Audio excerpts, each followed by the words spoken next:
parabenizar aí a iniciativa de vocês, né? Isso é importante, a questão da organização, do investimento que vocês têm feito em vocês mesmos, nesse período que a gente está passando complicado. Então, aos poucos, a gente vai acertando, né, qual que é a melhor forma da gente poder estar dando aula. Você vê que a aula de hoje ela já tem mais ferramentas, né, em relação ao anterior, a gente já conseguiu estar disponibilizando a aula. Então, eu acredito que, do ponto de vista didático, isso aí vai ser muito importante para vocês. Um aspecto importante, antes da gente começar a aula em si, é porque teve alguma confusão com relação à aula passada, né? O pessoal achar que estava muito voltado para a parte do agro.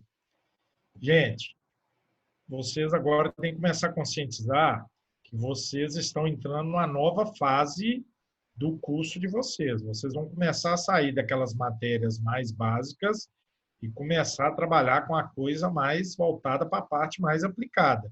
Então, muitos daqueles conceitos que foram falados na aula de carboidratos, vocês comecem a se acostumar com eles. São conceitos que, a partir de agora, vocês vão começar a ver muito no curso de vocês. Lembrando que no semestre que vem vocês já têm a disciplina de nutrição animal, se eu não me engano, no 5º período, forragicultura e pastagem, por aí vai. Então, aqueles conceitos vão ser conceitos que vocês têm que estar se ambientando no seu dia a dia. É aquela questão que eu fiz, deixei falado para vocês na aula comentada. O curso de medicina veterinária, ele só não está baseado somente na parte clínica. Além da parte clínica, nós temos a parte de gestão, né, principalmente de propriedades e de empreendimentos voltado à medicina veterinária, que é importante. Um outro aspecto importante que a gente tem é a questão da inspeção, né, inspeção animal, muito importante aí no nosso país, e a parte de produção animal. Dentro da parte de produção animal, nós temos, né, aqueles pilares, a parte de nutrição animal, reprodução e de sanidade. Então, são conceitos muito importantes. Então, muito daquelas coisas que eu falei com relação à parte voltada para a horticultura e para a nutrição animal, diz respeito ao caráter o quê? Ao caráter, né, do papel dos carboidratos. Uma das suas funções seria qual? Seria a questão de atuar, né, como reserva de energia, tanto em animal quanto em vegetal, né? Lembrando que em animal nós temos o glicogênio e em organismos vegetais nós temos o amido, e o caráter estrutural, a função de estrutura dos carboidratos que dizem respeito à questão das plantas envolvendo o quê? Principalmente a parede celular vegetal. E nós fizemos um link direto já com a questão da nutrição, que é muito importante. Vocês viram que nós chegamos a comentar um pouco sobre a importância da celulose, das hemiceluloses, da pectina e da lignina, que é muito importante, vocês viram, do ponto de vista da digestibilidade. Então, na medida, por exemplo, que a planta tende a envelhecer, como acontece o surgimento da parede secundária, o que tende a acontecer? Um aumento da lignina e, consequentemente, a digestibilidade do material que está sendo consumido diminui. Tá bom? Então, achei importante a gente poder estar reforçando isso aí, porque agora vocês vão estar entrando numa nova etapa. Bom, então a nossa aula hoje diz respeito ao conteúdo proteínas. Quando a gente trabalha com proteína, alguns fatores são importantes, né, que a gente possa entender, principalmente a parte voltada para a sua estrutura e função. Lembrando que esse termo proteína veio do grego protos, né, que significa a primeira. Por quê? Porque dentre as biomoléculas, as primeiras que foram, né, citadas e separadas foram as proteínas. Por isso, ela quer dizer como se fosse a primeira, ou seja, foi a primeira biomolécula a ser isolada e, consequentemente, estudada. Lembrando que diz respeito a um dos grupos mais importantes, né, dentro da bioquímica. E uma questão que, se a gente for poder definir proteína, diz respeito ao quê? A questão da versatilidade. Então, este grupo, né, chamado de proteínas, eles possuem a versatilidade muito grande. E lembrando que as proteínas, elas são macromoléculas, ou seja, moléculas maiores, né, constituídas de aminoácidos. Vocês lembram que vamos voltar um pouco lá em carboidratos, vocês lembram que o quê? Os polissacarídeos eram moléculas também mais complexas, né, macromoléculas, também constituídas de grupos, né, principalmente de monossacarídeos. Aqui nas proteínas nós temos macromoléculas constituídas de outros grupos chamados de aminoácidos. Então, com respeito à função das proteínas, aonde que as proteínas elas podem estar presentes e atuando? Estrutura do tecido. Então, por exemplo, no colágeno, na queratina, na actina e na miosina, né, que estão presentes principalmente a nível muscular e de alguns tecidos presentes, tanto no nosso organismo quanto no organismo animal, eles estão, né, são formados em grande parte, por compostos proteicos. Um outro aspecto importante demais quando a gente trabalha com proteína diz respeito ao quê? Ao caráter enzimático.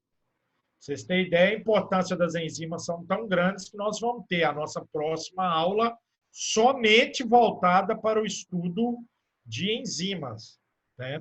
Em carboidratos, nós já chegamos a ver algumas enzimas, né? Vamos lembrar, por exemplo, na boca, lembrando que a digestão ela começa já a partir da boca. Então, quando o animal capta o alimento e começa a realizar o processo de mastigação, ali nós já temos a produção na saliva de enzimas, por exemplo, do tipo das amilases salivares. Essas enzimas amilases salivares, o nome já diz, amilases, elas vão estar já contribuindo na simplificação, né, da molécula de amido em moléculas mais simples.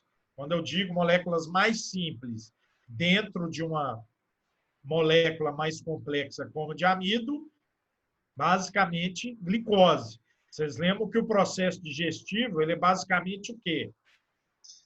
Substâncias, ou moléculas mais complexas vão sendo, né, transformadas em moléculas mais simples que podem ser utilizadas e absorvidas pelo organismo, contribuindo, portanto, no processo de digestão. Aonde que nós vimos mais enzimas? Nos estudos de carboidratos. Nós vimos que os micro-organismos presentes tanto no rumen, quando eu falo rumen, gente, lembrando que vocês já devem ter visto a anatomia e vão ver agora em fisiologia animal, eu estou me referindo ao quê? Ao estômago dos ruminantes. Lembrando que o estômago dos ruminantes ele é dividido em 4 partes. Vamos lembrar lá da anatomia? Rumen, retículo e omaso. Esses 3 são tidos como câmaras fermentativas. O que é isso? São muito ricos em micro-organismos, né, presente nessas 3 estruturas. E nós temos uma outra parte chamada de abomaso, que é onde eu tenho a digestão, o quê? A digestão ácida em si.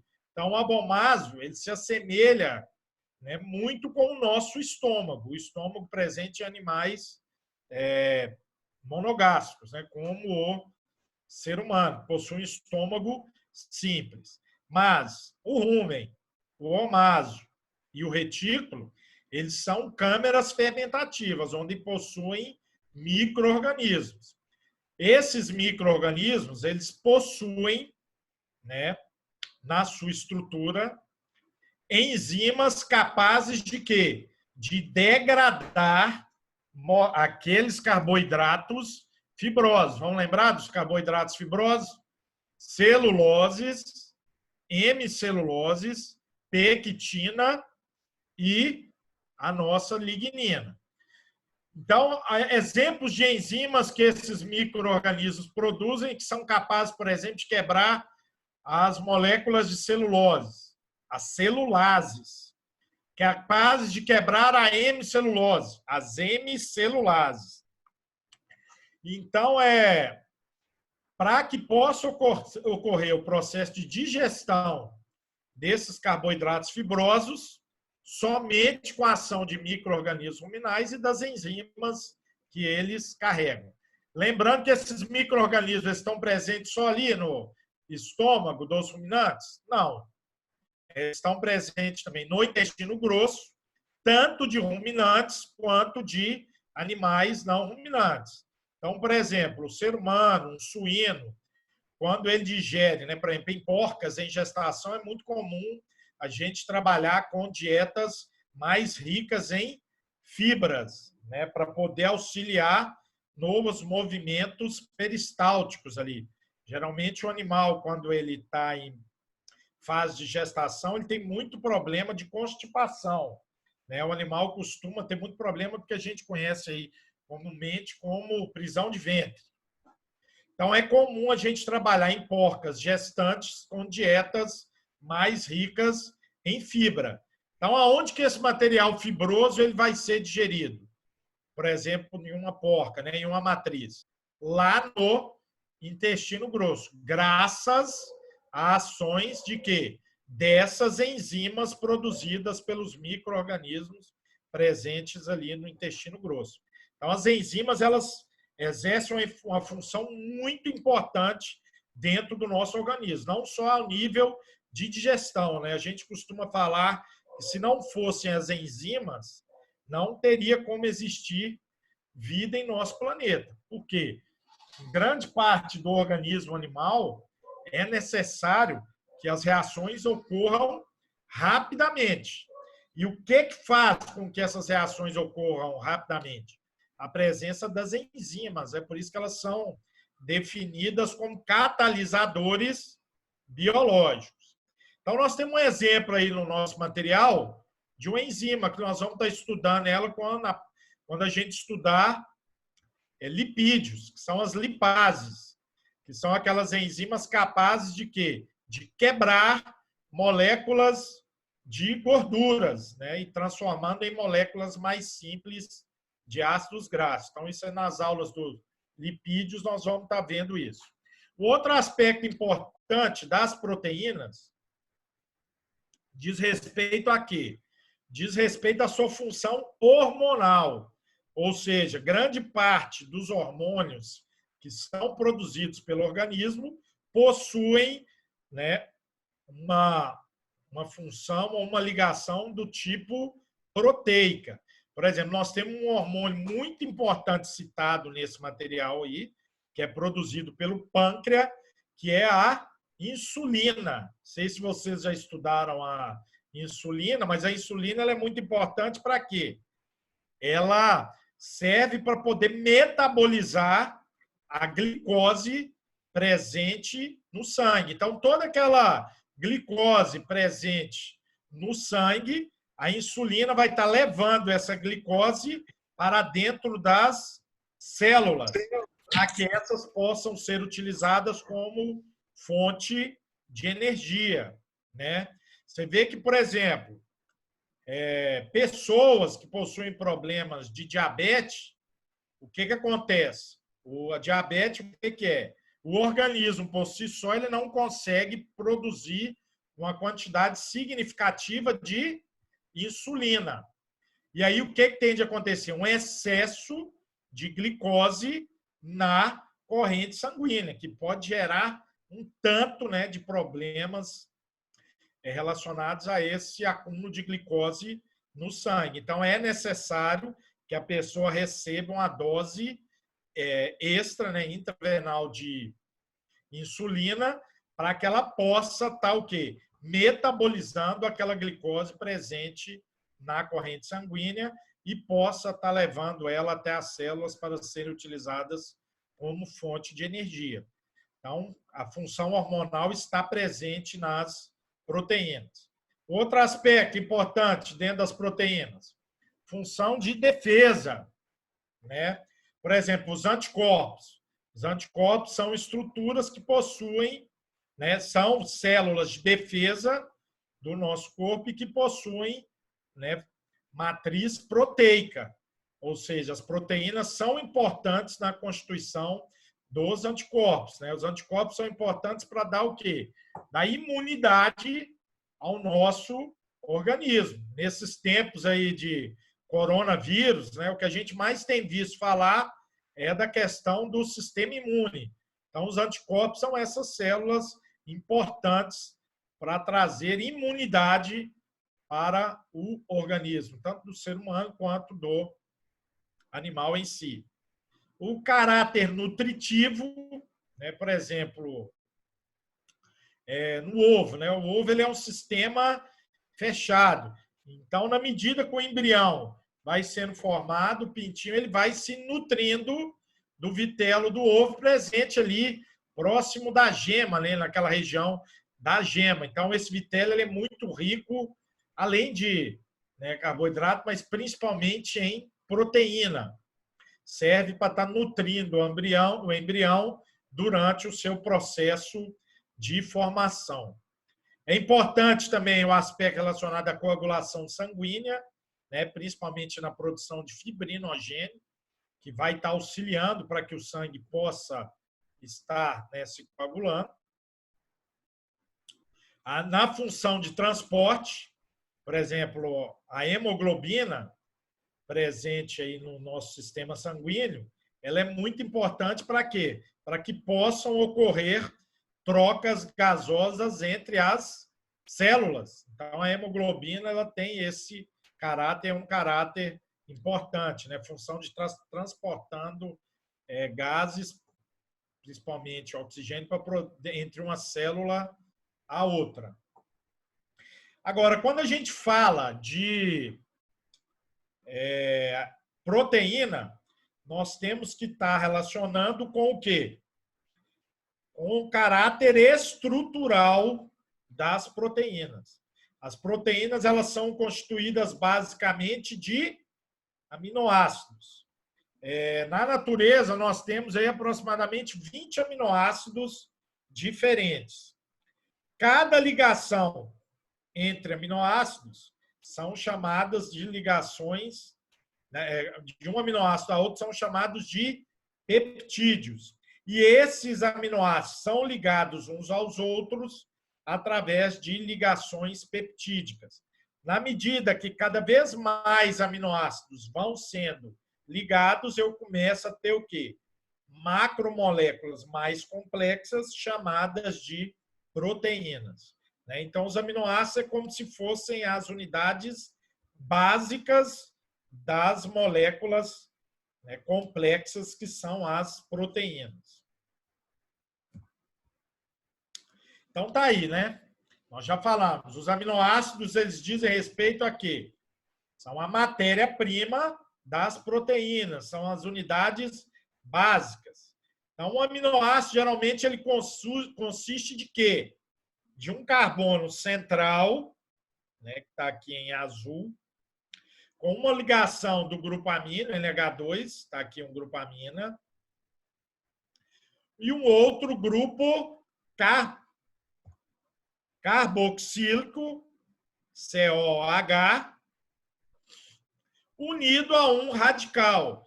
Lembrando que esse radical ele pode ser variável, né? Ele pode ser tanto um outro aminoácido quanto algum mineral presente aí na natureza.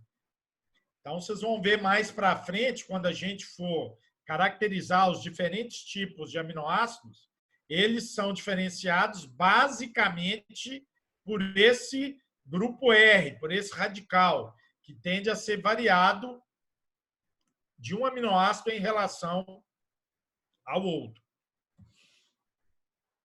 Então, por exemplo, nós temos aqui nesse slide exemplos de aminoácidos e seus radicais. Então, por exemplo, o aminoácido glicina, vocês reparem que ele tem a mesma estrutura base dos aminoácidos que nós estamos falando. Ó. Um grupo carboxila, um grupo amina, um carbono central. E como radical, o que, que nós temos? Nós temos uma molécula de hidrogênio. Agora, e a alanina? A alanina ela possui como radical, né, o CH3. Então, o que, que faz com que a glicina diferencie da alanina? A diferença existente entre o radical presente na glicina e na alanina. Né? Na glicina, nós temos o hidrogênio como radical e na alanina, nós temos o CH3. Bom, com relação aos aminoácidos, ácido aspartico e ácido glutâmico, vocês reparem que o radical são moléculas são complexas, né, que estão presentes dentro do radical. Isso faz com que eu caracterize um ácido aspartico, por exemplo, de um ácido glutâmico. Então, isso aí é importante para que a gente possa entender o que faz realmente com que esses aminoácidos se diferenciem. Lembrando que a diferenciação está presente nos diferentes radicais existentes. E com relação aos nomes dos aminoácidos? Bom, com relação aos nomes dos aminoácidos, alguns aminoácidos recebem a nomenclatura de acordo com a fonte onde ele foi primeiramente encontrado. Então, por exemplo, a asparagina. A asparagina, ela foi primeiramente encontrada em aspargos, né? Para quem não conhece aspargo, está aí, ó, a foto. Ele é muito utilizado, né? Um vegetal muito utilizado no quê? Na culinária, na alta culinária, né? Então, por exemplo, essa alta gastronomia, o pessoal tende a utilizar muito aspargo para poder estar cozinhando. Então, por exemplo, o glutamato, ele foi primeiramente identificado no glúten presente no grão de trigo. Né? Por isso que ele recebeu esse nome de glutamato. Agora, por exemplo, a tirosina. A tirosina ela foi isolada pela primeira vez do queijo. Né? Seu nome é derivado do grego. Ou seja, como é que a gente diz queijo em grego? Tiros. Né? Então, por isso que ela recebeu esse nome, tirosina. E a glicina vem do termo grego glicos, que quer dizer doce. E foi assim chamada devido a ter um sabor mais o quê?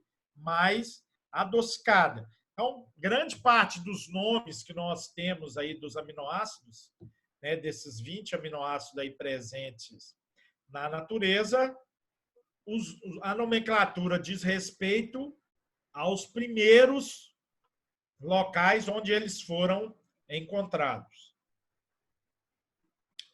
Com relação à classificação dos aminoácidos, existem algumas formas da gente poder classificar os aminoácidos. Nós já vimos a importância do radical para poder estar caracterizando a qual tipo de aminoácido ele pertence.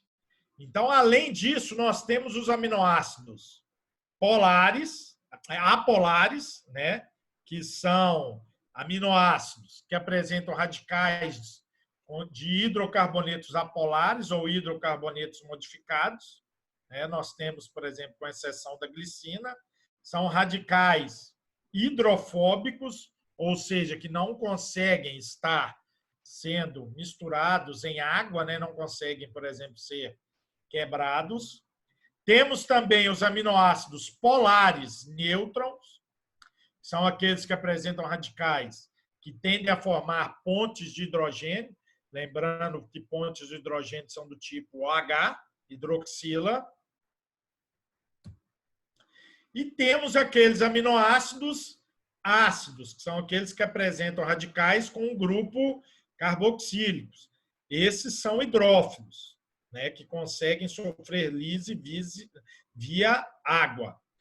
E os aminoácidos básicos, né, que são aqueles que apresentam radicais com o grupo amino, sendo do tipo hidrófilos. Então, tanto os aminoácidos ácidos quanto os básicos, eles vão apresentar como grupamento R os ácidos, um grupo carboxílico, e o do tipo básico, um grupo amino. Isso faz com que esses aminoácidos do tipo básico e ácido possam ser distinguidos.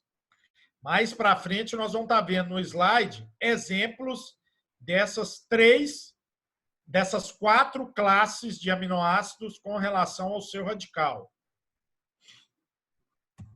Então, tá aí, ó. Nós temos aqui, nesse grupo amarelo, o grupo tido como os apolares. Então, nós temos exemplos de aminoácidos apolares: a glicina, a leucina, o triptofano, a alanina. Você repare que essas estruturas aqui destacadas em vermelho dizem respeito a quê? Ao grupamento radical. E reparem mais uma vez como cada aminoácido é diferenciado de acordo com o seu radical, que difere uns dos outros. Você vê que a estrutura padrão ela é o quê? Mantida. O que diferencia realmente diz respeito ao radical. Por exemplo, nesse grupo vermelho, nós temos os do tipo ácido. Nós temos 2 tipos só de aminoácidos do tipo ácido: o ácido aspartico e o ácido glutâmico. Além disso, nós temos aqueles do tipo básicos, né? Quais seriam? A lisina, a arginina e a histidina, né? São exemplos. E os tipos polares, que nós teríamos a serina, a treonina, a cisteína, asparagina, glutamina e tirosina. Então, esses aí são os aminoácidos que nós temos encontrado na natureza. Então, se nós fazermos aí a contagem, nós vamos estar encontrando aqueles aminoácidos que não foram falados. São os que estão presentes. Agora, desses aí, nós temos o quê? Nós temos aqueles aminoácidos que são tidos como aminoácidos essenciais e os aminoácidos tidos como não essenciais. Isso aí é muito importante. O que diferencia um do outro? Os essenciais são aqueles que devem ser obtidos via o quê? Via alimentação. A gente só consegue estar suprindo esses aminoácidos para o nosso organismo via alimentação. Os outros não. Os outros a gente consegue estar produzindo, seja no nosso próprio organismo. Então, por exemplo, quais são os aminoácidos tidos como essenciais que a gente consegue obter só via alimentação? Lisina, leucina, isoleucina, valina, metionina, fenilalina, treonina, o triptofano e a histidina. E lembrando que, de acordo com a categoria e a classe de animais que eu estou trabalhando, alguns animais tendem a ser mais ou menos exigentes nestes aminoácidos. Por exemplo, aves. A aves é muito exigente, né? Ela é mais exigente dentro desses aminoácidos em lisina e metionina. Né? Em suínos, eles são mais exigentes, além da lisina, em triptofano.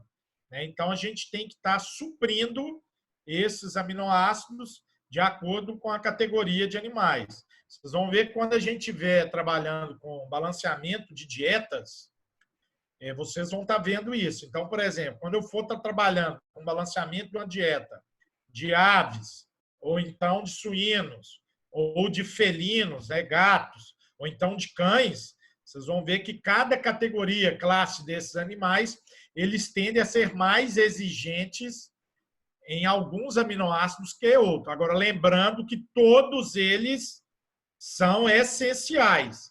É necessário serem obtidos através da alimentação. E os não essenciais são aqueles que o organismo consegue produzir por si só. Ok? Então, aí nós temos a classificação dos aminoácidos quanto ao seu aspecto nutritivo, ao aspecto nutricional, entrando dentro da nutrição. Está vendo a importância que eu sempre falo com vocês? A gente sempre está linkando a bioquímica com outras disciplinas. Então, olha como que a bioquímica ela é importante, por exemplo, dentro da nutrição animal. Ela tem um caráter direto, né?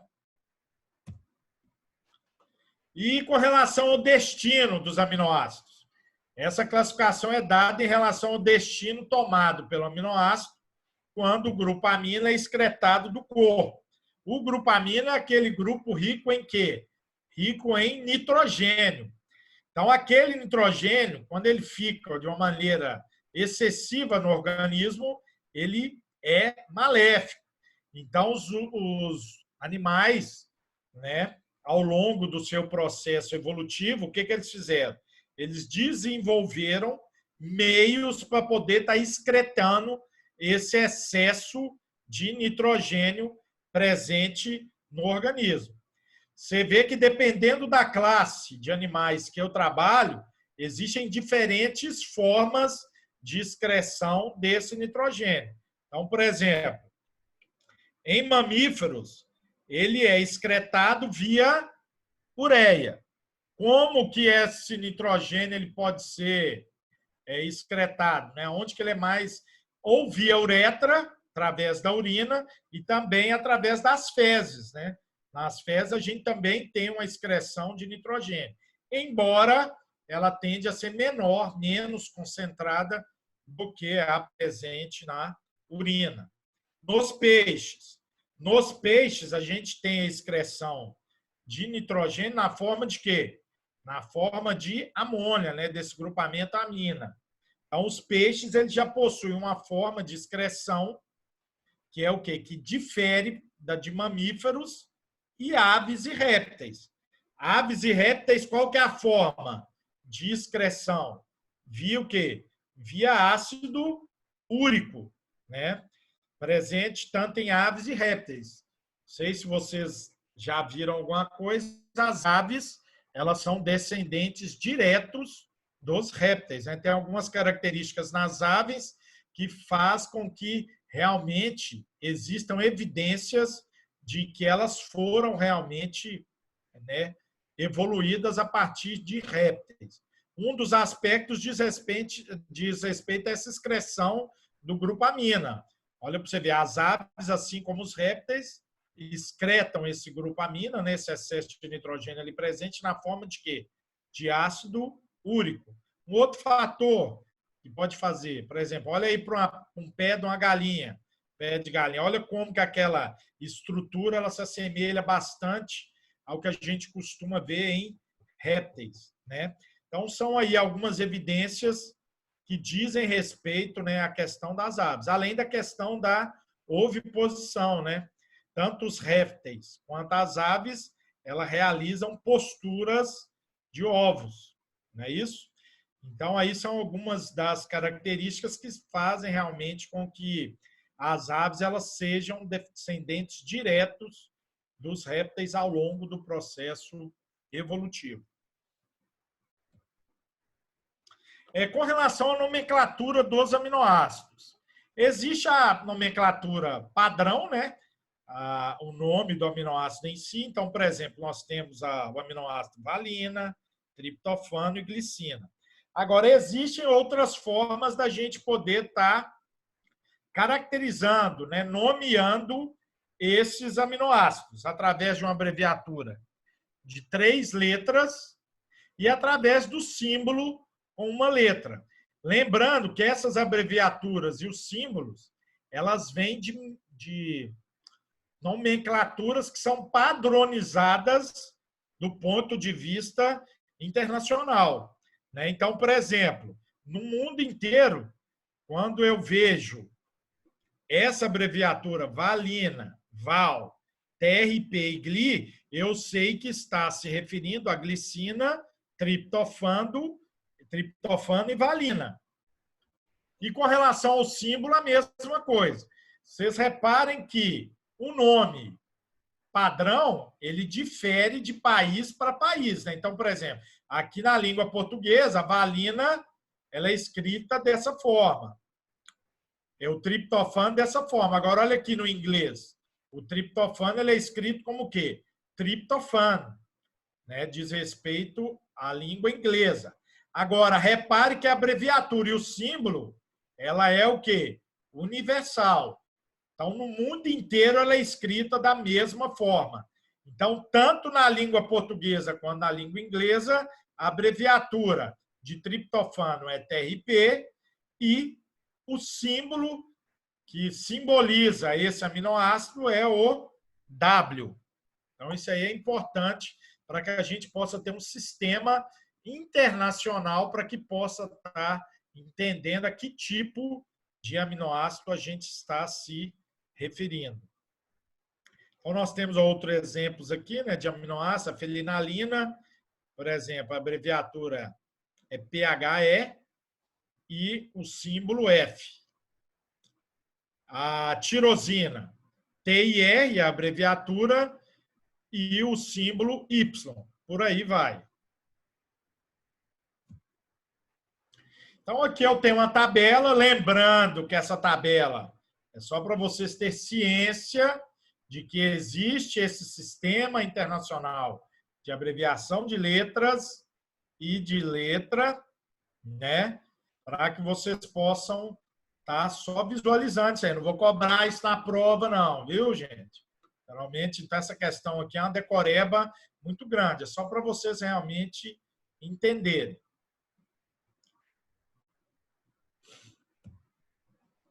Bom, nós já falamos um pouco a respeito das ligações existentes entre os diferentes aminoácidos. Lembrando que essas ligações dá-se o nome de ligações peptídicas, né? Então, por exemplo, quando eu tenho a ligação de um aminoácido a outro, esse aminoácido é ligado via o quê? Via o que a gente chama de ligação peptídica. O que seriam essas ligações peptídicas? Na medida que eu tenho vários aminoácidos ligados entre si, eu vou estar formando moléculas complexas chamadas proteínas. Então, por isso que as proteínas elas são também chamadas de polipeptídeos. Poli vem de quê? De vários, de muitos. Muitos peptídeos ligados entre si. Lembrando que peptídeos diz respeito ao quê? Uma ligação de um aminoácido a outro. Então, por exemplo, quando eu tenho dois aminoácidos ligados entre si, eu tenho um dipeptídeo. Se eu tenho 3 aminoácidos presentes numa ligação, eu tenho um tripeptídeo. Se eu tenho uma molécula aí com até 10 aminoácidos ligados entre si, através de ligação peptídica, eu tenho um oligopeptídeo, né? E se eu tenho ligações maiores do que 10 aminoácidos ligados entre si, eu tenho polipeptídeos, que são chamados também de proteínas. É a mesma associação que a gente faz, por exemplo, lá em carboidratos. Então, por exemplo, quando eu tenho uma molécula simples de carboidrato, ela é chamada de monossacarídeo. Quando eu tenho 2 moléculas de monossacarídeos ligadas entre si, através de ligações glicosídicas, eu tenho o quê? Eu tenho um disacarídeo. Até 10 entre 13 moléculas, né, ligadas entre si de monossacarídeos são chamados de oligosacarídeos. E acima de 3 moléculas mais complexas, polissacarídeos. Então, elas são os aminoácidos que as compõem são ligadas por ligações peptídicas, né, formando as proteínas. E uma ligação peptídica, o que caracteriza essa ligação peptídica? Ela é a união do grupo amino, NH2, com o grupo carboxila de outro aminoácido. Então, o que nós temos? a união do grupo carboxila se unindo ao grupo amino, né, do outro aminoácido. Então, dentro da carboxila, o que é que vai se ligar?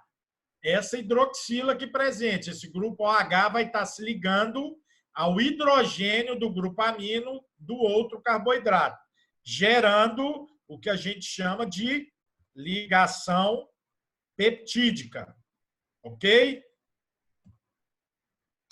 Então, para a gente poder estar visualizando isso aqui melhor, nós temos um dipeptídeo aqui, formado através da ligação de um aminoácido glicina mais uma aminoácido alanina. Vocês reparem que o que tem de acontecer? Eu tenho a união de um grupamento OH com um grupo H, formando uma molécula de água. Então, vai ser através desse hidrogênio e desse OH presente no grupo carboxila, que vai estar se ligando a esse hidrogênio do grupo amino, que eu vou ter caracterizado o que eu chamo de ligação peptídica. Quando eu junto um hidrogênio com outro hidrogênio e água, eu tenho a formação da molécula H2O, que é a molécula da água.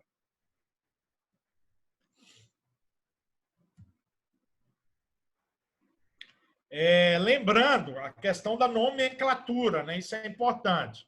Então, uma estrutura de peptídeos, né? De ligações de aminoácidos, que possuem até 13, entre 10 a 13 aminoácidos ligados entre si, é chamado de oligopeptídeos. Então, por exemplo, aqui nessa estrutura nós temos um exemplo de oligopeptídeo, né? Formado pela união do aminoácido serina, glicina, unida ao tirosina, analina e leucina. Você vê que é um peptídeo formado pela união de quantos aminoácidos? 1, 2, 3, 4 e 5.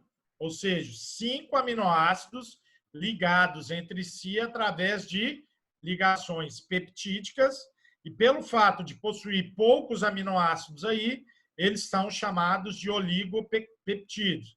Lembrando que quando são 2 aminoácidos, nós temos os dipeptídeos, né? 2 aminoácidos ligados entre si. 3 aminoácidos ligados entre si, tripeptídeos. Agora, e quando são vários aminoácidos formados entre si, formando moléculas mais complexas, que a gente chama de proteína.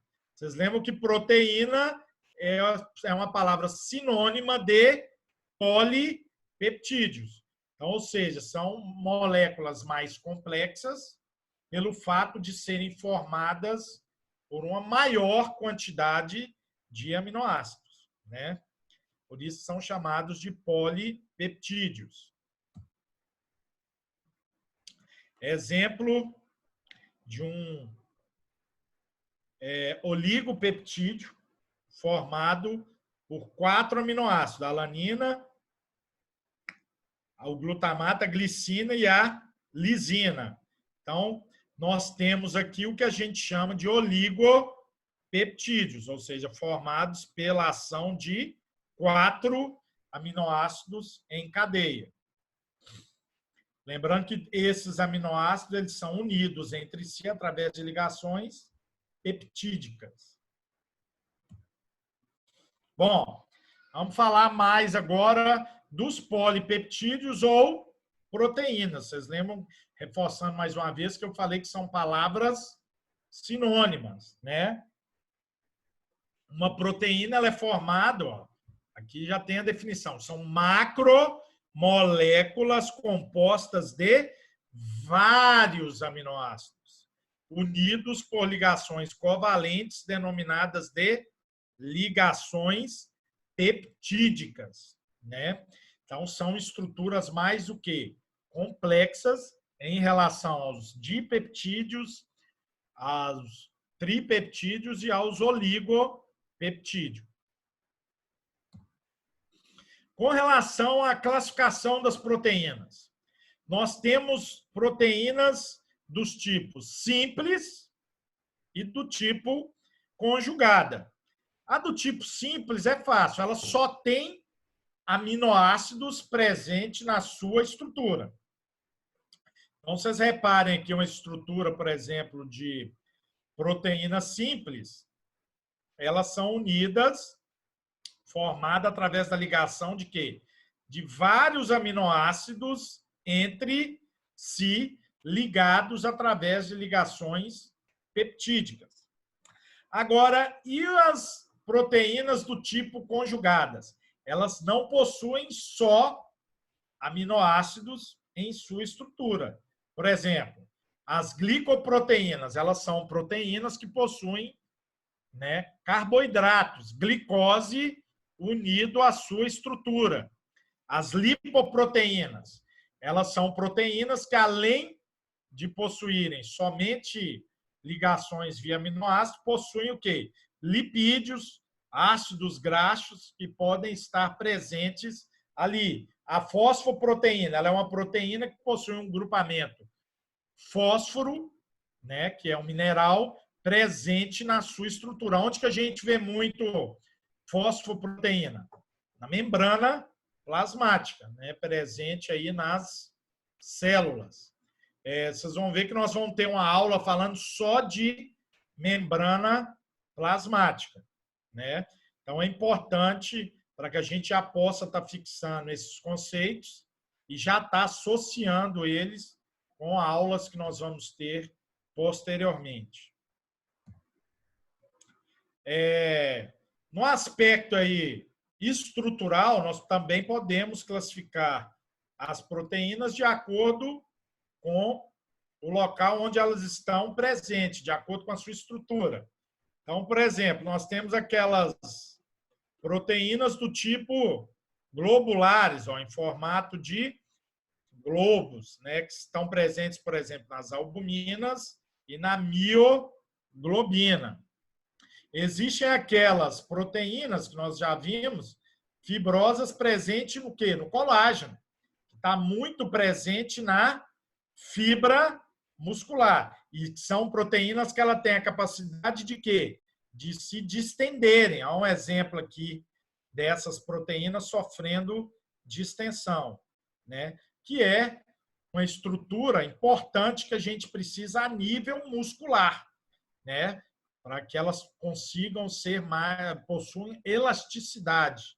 Isso é importante quando a gente trabalha com proteínas do tipo fibrosas presente no colágeno, né, ali presente nas fibras musculares. E tem, por exemplo, dos tipos conjugadas, por exemplo, presente na hemoglobina. Então, dentro da exemplos de proteínas do tipo conjugada, nós temos, por exemplo, as hemoglobinas. Então, são exemplos aí de proteínas do tipo globulares, do tipo conjugadas, presentes em estruturas distintas, tanto a nível globulares, fibrosas, né, presente no colágeno, quanto nas conjugadas presentes na hemoglobina. Só para a gente lembrar mais uma vez a função biológica, né? Isso é importante para ser fixado. Então, as proteínas, elas possuem a função de elementos estruturais, né? Por exemplo, nós vimos presente nas fibras musculares, um exemplo, o colágeno, e presente também em sistemas contráteis. Então, órgãos do corpo que exercem o aspecto da contração, né? Além do músculo, por exemplo, o coração, ele tem essa questão constante, né, de contração. Então, nós temos também proteínas ali presentes, possibilitando que aquele sistema ele possa estar passando por aquele sistema de contração, né, de bombeamento do sangue. Armazenamento, por exemplo, a ferritina, ela é importante para estar armazenando ferro no nosso organismo e transportando para as células que necessitam, né, deste mineral. Como veículos de transporte, nós já falamos um pouco, né, sobre a hemoglobina, ela é importante para poder estar transportando gases de uma célula para outra, e nutrientes. Hormônios, o aspecto hormonal, nós até comentamos já sobre a insulina, vocês lembram disso. o papel enzimático, reforçando mais uma vez, nós vamos ter uma aula só voltada para a questão de enzimas, devido à importância, né, dessas proteínas com função enzimática possuir na natureza. O aspecto nutricional, nós já vimos da importância da proteína, por exemplo, lá no vitelo do ovo, na caseína, presente no leite, né? E depois nós vamos falar um pouco na nossa aula sobre alimentos ricos em proteínas.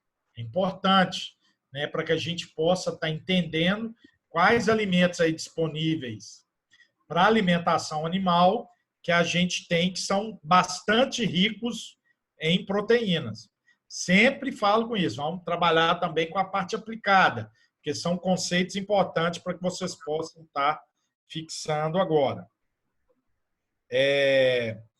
Com relação aos agentes protetores, né, do nosso sistema imune, nós temos, por exemplo, imunoglobulinas. Então, aquelas proteínas globulares mostradas anteriormente, né, elas podem estar presentes ali nas imunoglobulinas presentes no sangue, possuem aqui no nosso sistema, né, no sangue não, no nosso sistema imune, e faz com que ela apresente aquele caráter em formato de globo, né, globular.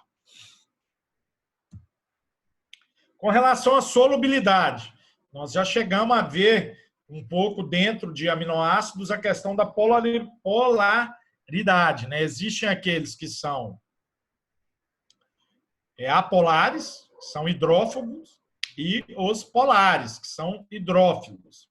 Toda vez que vocês verem essa questão filia, quer dizer o quê? Tem afinidade com a água. Então, daí vem o termo hidrofílicas. Agora, quando vocês veem esse termo com a terminação fobia, quer dizer o quê? Que não tem afinidade com a água. Então, nós temos as dos tipos hidrofóbicas. Aonde que a gente encontra, então, por exemplo, proteínas do ponto de vista hidrofílicas?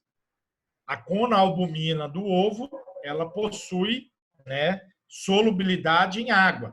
É até um experimento interessante, né? Se a gente colocar, por exemplo, a clara do ovo em um copo e adicionar água e misturar ali, você vai ver que a estrutura daquela clara, ela vai ser mudada, né? E, e do ponto de vista das proteínas com solubilidade do tipo hidrofóbica, aonde que a gente encontra? Na membrana plasmática. Vocês lembram que a membrana plasmática ela é muito seletiva, né?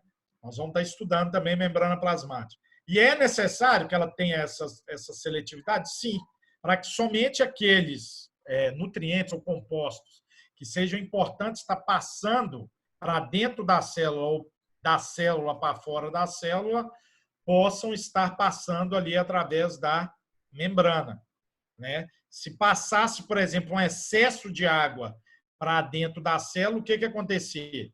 Ela ia ficar tão cheia de água que ia chegar um momento que a célula ia estourar, né?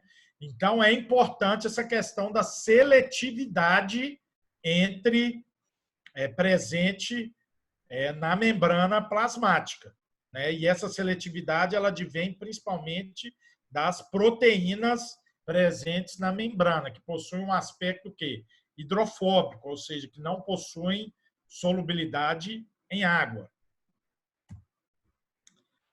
Lembrando, mais uma vez, que proteínas são polímeros de aminoácidos, né? Constituídos aí pela ligação de vários aminoácidos entre si. E o que diferem as proteínas? Então, o que é que faz com que uma proteína possa diferenciar uma da outra? Nós já vimos diferentes tipos de proteínas e diferentes o quê? Diferentes funções delas. Então, o que é que faz com que uma proteína seja diferente da outra? Por exemplo, a quantidade de aminoácido e do polipeptídeo, né, da cadeia de aminoácidos ali presente, diz respeito à diferença de uma proteína a outra. Outro aspecto, os tipos de aminoácidos ali presentes, né? Pode ser que uma cadeia ela seja mais rica em aminoácido tipo lisina. O outro grupamento pode ser que ele seja mais rico em quê? Num grupo, não sei o que aconteceu, o que apareceu um risco aqui. Isso não foi obra minha, não. Mas está dando para ver aí. Então, uma proteína, por exemplo, pode ter maior quantidade de aminoácido do tipo lisina, outra maior quantidade do tipo triptofano, por aí vai. E a questão da sequência dos aminoácidos. Então, basicamente, a gente vai estar diferindo uma proteína da outra em relação ao quê? A quantidade de aminoácidos presentes, aos tipos de aminoácidos presentes na estrutura e na sequência dos aminoácidos ali presentes. Vamos para frente.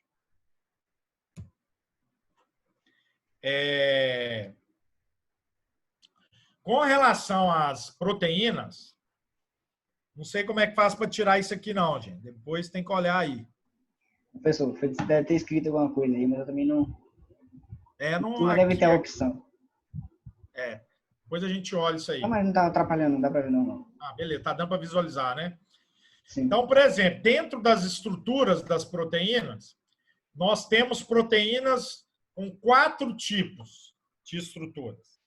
Nós temos as proteínas chamadas, do ponto de vista com estrutura primária, aquelas que possuem estrutura secundária, terciária e quaternária.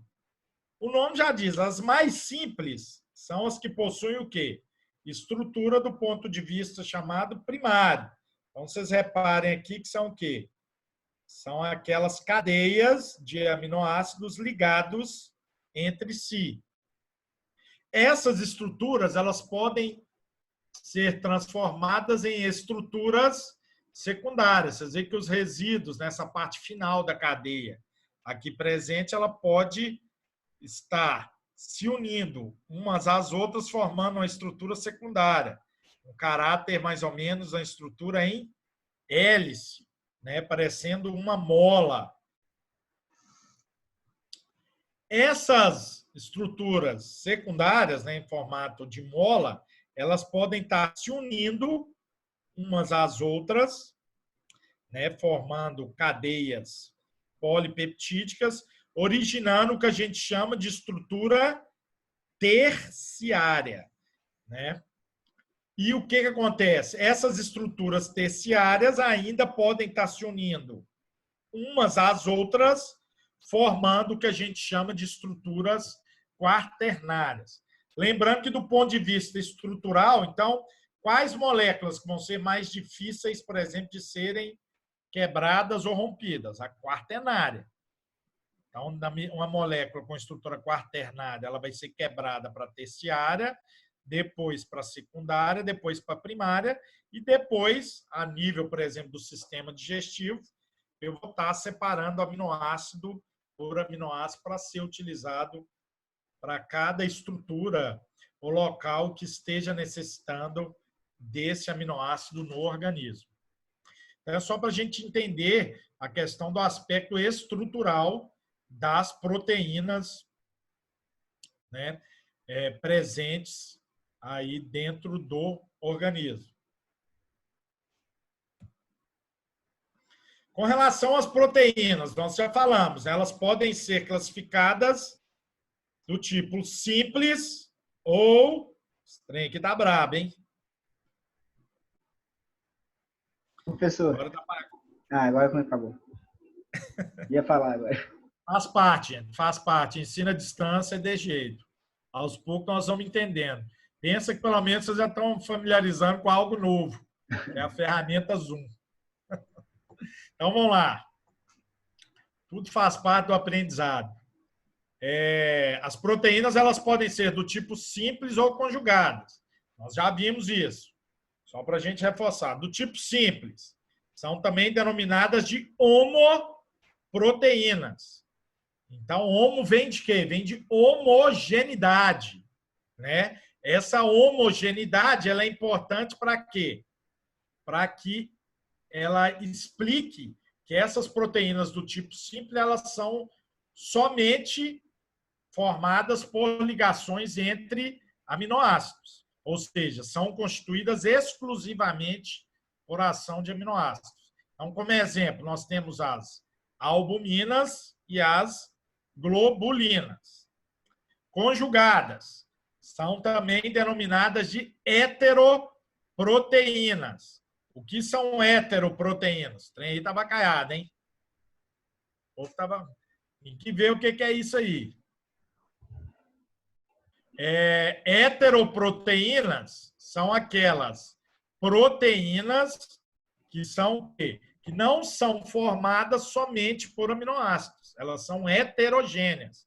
São proteínas conjugadas, constituídas por aminoácidos e por outros componentes não proteicos, que é o que a gente chama de grupo prostético. Isso aqui é importante, hein, pessoal? Então, dentro das proteínas conjugadas, o que é chamado de grupo prostético? É aquele grupo ou aquele componente não proteico presente nas heteroproteínas. Então, além dos aminoácidos, nós vamos ter outro componente proteico. Por exemplo, nas glicoproteínas, nós vamos ter o quê? Além dos aminoácidos, nós vamos ter estruturas, né, componentes ali que não são formados de aminoácidos. Por exemplo, na glicoproteína, nós vamos ter glicoses ali presentes, carboidratos. Então, o grupo prostético ali daquela estrutura, daquela molécula, vai ser, diz respeito ao quê? A glicose ali presente. Então, por exemplo, dentro das fosfoproteínas, qual que é o grupo prostético? O fósforo ali presente. Da lipoproteína, o lipídio presente dentro da associação com essas proteínas.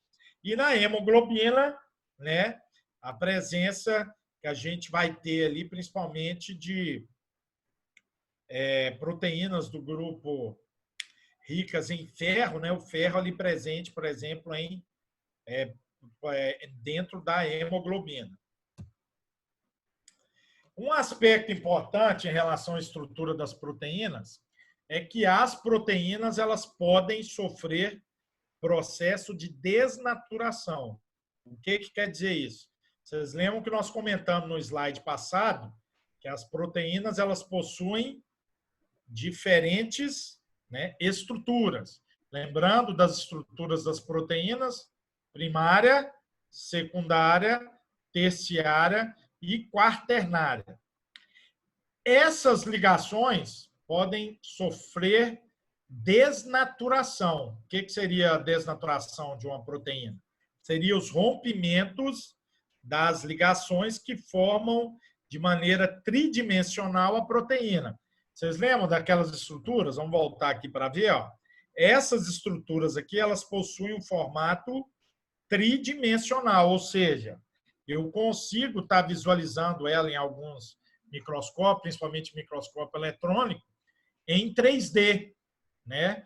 Consigo estar visualizando. Então, ela tem uma conformação tridimensional. E quando que essa estrutura ela pode ser rompida? Através de alguns processos. Por exemplo, aumento de temperatura.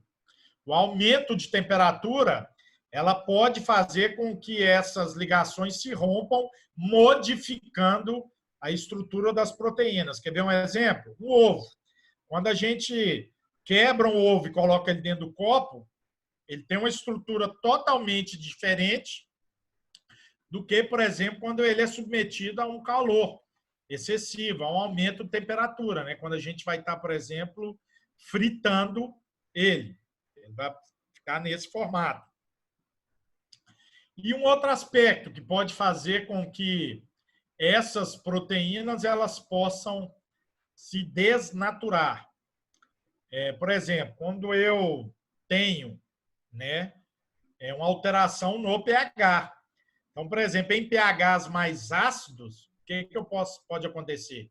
Pode acontecer que essas ligações elas possam se romper, fazendo com que a proteína possua outra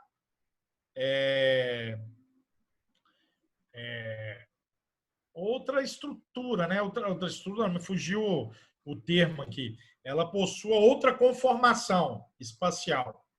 Então, por exemplo, aqui nós temos um exemplo de uma estrutura terciária de uma proteína, as ligações existentes entre elas, né, polipeptídicas.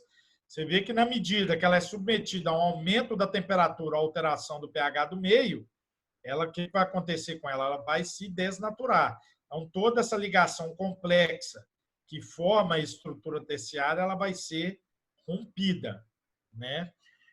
Quer ver um exemplo muito importante? Por exemplo, por que no nosso organismo, ou então no organismo do animal, né, ele não pode apresentar febre muito elevada? O que é a febre? A febre é caracterizada como aumento de temperatura corporal excessiva, né? Por exemplo, no ser humano. O ser humano, aí quando a febre atinge ali acima de 39 graus, o que tende a acontecer?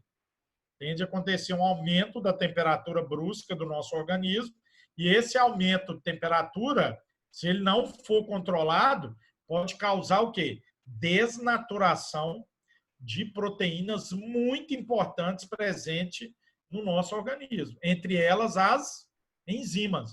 Nós já falamos a importância das enzimas para o nosso organismo. Vocês lembram que nós comentamos? Que as enzimas, elas são catalisadores biológicos. O que são isso?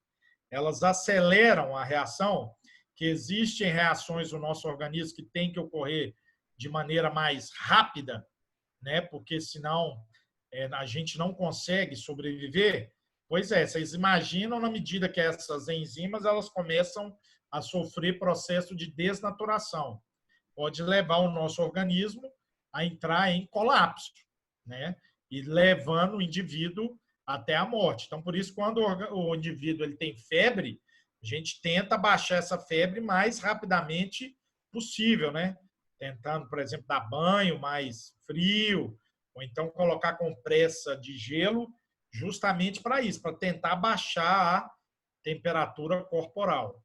Outro aspecto importante, né? Por exemplo, no rumen de ruminantes, nós temos uma temperatura ideal para que possa ocorrer o desenvolvimento de micro-organismos ruminais.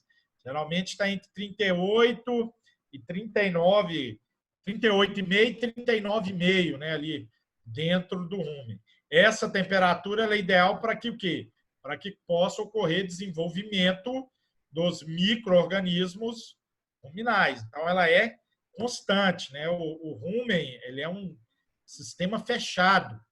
Ele traz muitos benefícios, por exemplo, para os micro-organismos ali presentes. Uma associação, né, benéfica, tanto para o ruminante quanto para aqueles micro-organismos. Só que, com relação à acidez, com pH, o que pode acontecer? Quando eu tento transformar um animal ruminante, lembrando que o que caracteriza um animal ruminante? É um animal que se alimenta de material muito rico em quê? Em fibra. Vão lembrar dos alimentos fibrosos, lá na aula de carboidratos? Os alimentos fibrosos são aqueles caracterizados por possuírem alto teor de fibra.